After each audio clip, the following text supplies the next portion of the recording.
The Talia coming through from Grace, even when his team hasn't always been winning with it. He has been on point with the Weave as well. They've made some very good decisive comps, like the Talia and Skarner around enemy objectives. And with the Tristana and Ezreal ban, the Caitlyn will be the fallback for Pilot.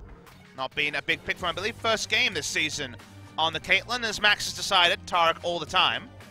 And I love this, with the Weaver's Wall being able to come in and so much on-demand CC coming in for Jinair. I feel like Thresh does work out. Almost everyone can single out a target on the side of Jinair, so having some early game snowball opportunities in the pick throughout the skirmishing phase. It will almost certainly be locked in, and this requires Jinair to be very proactive. It's a proactive draft from them.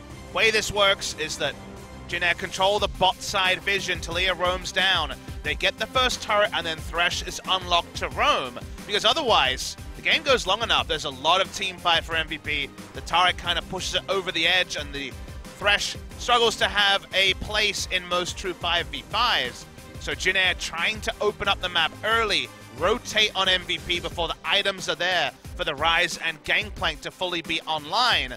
That is dependent on them shoring up their early game. They cannot have the same brain fades they had in Game 2, so we'll have to look at Umti on the Sejuani that picked up a win in Game 1 to once again anchor a strong early game performance. Otherwise, this series could certainly go the way of MVP. Yeah, MVP looking to try and get those team fights working out for them. ADD wanting to scale on the top side of the map. Could be a difficult matchup into the Camille as we see it right now. Someone wanting redemption. He hasn't found the wins on the Trundle, hasn't found the wins on the Camille in the past, but wants to be able to utilize what has been decent laning performances. Umti versus Beyond has been very interesting so far today. MVP versus Jinair. I was expecting this one to be exciting. I was expecting it to be hype, but it wasn't clean in our first two games. And we'll see whether Game 3 is going to be a better performance by whoever is going to be able to pip the other one at the post and try and equal SKT in map score. It's really hype. It's down the bottom, but they want to get away from relegation, so the playoff dream is still there. Yeah, we'll see whether they can do it. The final game. You really want to max Q, but he actually only has 1 point in Q because he takes too much trade damage to parlay as he gap close into W, auto, and a Q on the back end as well. So he's actually putting equal points into his W tactical sweep and his E as we see bot lane. Now it's going to come down from Max, so it's going to buy some time. Grace turns up as well, and MVP are just getting corralled. Max does need to be careful, but there's no flash now available. I have a place for cheese, as Ian can't cheese his way out of this one, I'd imagine. He feels like it's a bit cheesy that Jinair are on their way down here, and they get a nice play, and Ian will be taken down. Delivery over to Teddy, 100% kill contribution for the Rage Blade Varus. And Summoners used by Rise as well. Wasn't expecting there to be a bot side guy. They had no vision, so Ian was playing with fire and was burned in all of that. I think a gank top side. Yeah, got teleport coming in from MVP's. ADD turns up on the backside. Really good positioning for the cannon barrage, but it's only getting damage onto Wraith now. Can they find the kills beyond close distance with the leap strike? Cute little flay. Going for the second kill, but Umti keeps his flash. Wraith knows he's dead. Yep. It's a cute little hook, though, as Wraith eventually gets taken down. And Grace, actually, with some time afforded in the mid lane, going to get some The Death Cap and Zonia's, in that it splits the strength of the item. Yep. Allows 2 items to come through. I like it. Oh, that was a cute dodge coming out from Ian once again, but Max, he's going to get booped back. Chains of Corruption come down as Teddy just flashing in to try and get the kills. He's very close to this wall, gets the double though. It's almost the triple, but it's stolen away by Umti. 3 kills for Jinair, and they'll grab a turret immediately afterwards. Yeah, great time to pull the trigger. Like you say, Teddy's right in there. They pick up the kills. No Baron to fall back to. They want a second turret though. They need to rush forward. No one can make a test anyway. They haven't moved up vision yet, so it is risky to walk up. There's 5 champions who have picked CC, including this Thresh.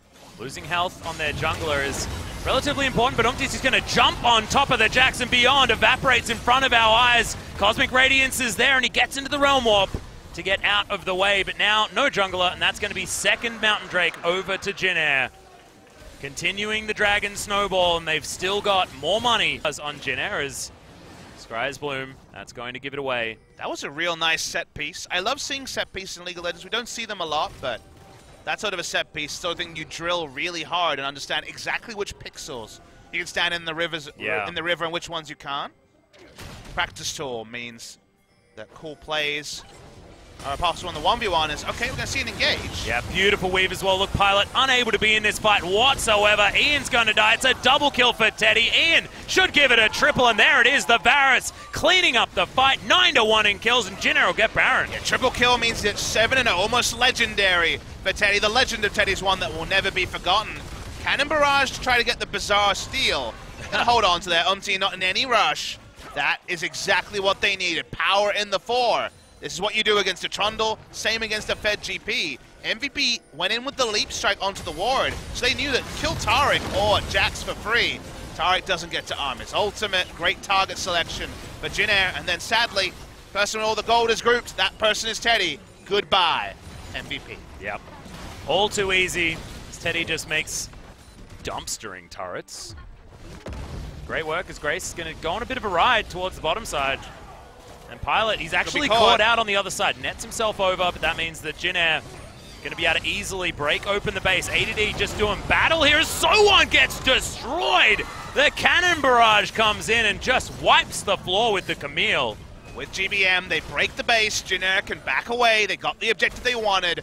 This is what they accounted for, but now they're grouped. Cosmic Radiance swell! Yep, they've laid it on top of each other, all immune, but now, do they actually want this? It's 3v5 for so long. Max is going to go down. Pilot just wasn't in the fight as ADD turns up, gets a barrel. Teddy's slowed down, not able to get damage done, but look at Umpty. He's so tanky in the back line. Goes back to his team, and that was overly ambitious from MVP. Oh, you could understand it, though. They were feeling Game 2 coming mountain. Yeah, there we go. MVP, they're just going to be split beyond. Not in there at the right place, but Cannon Barrage, decent position to start this fight off for MVP as Cosmic Radiance keeps Beyond alive. They jump on top of Teddy, and they pick up the kill. Wraith is now going to die as an afterthought. No, going to flash out of the way. Now MVP moving themselves forward. It's what we were mentioning, Atlas. This is what can happen when you're trying to farm things out underneath this turret. They haven't taken any Nexus turret damage just yet, and they're not going to get split off from each other. Jinner, turn up. They don't have any more minions remaining, but they're still able to get through these turrets just because they've got so much damage. In goes So1 just to try and split the fight with the Hextech Ultimatum. Takes himself to safety on the Lantern as well, and Max is going to be the first to fall in this engage. ADD flashes out of the hook, but Jinner, they waste no time. This Nexus is going to get obliterated. It's a double kill for Teddy, who popped the hell off in this game, and that's going to be that. A 2-1 victory for Jinner in the end. Well-deserved victory in Game 3 for Jinner. Knew where they were strong, played around that strength, and by the end the gangplank was run around too many times and could not impact the game. Jinner Green Wings now move to 6-8. They have an identical match score to SK Telecom.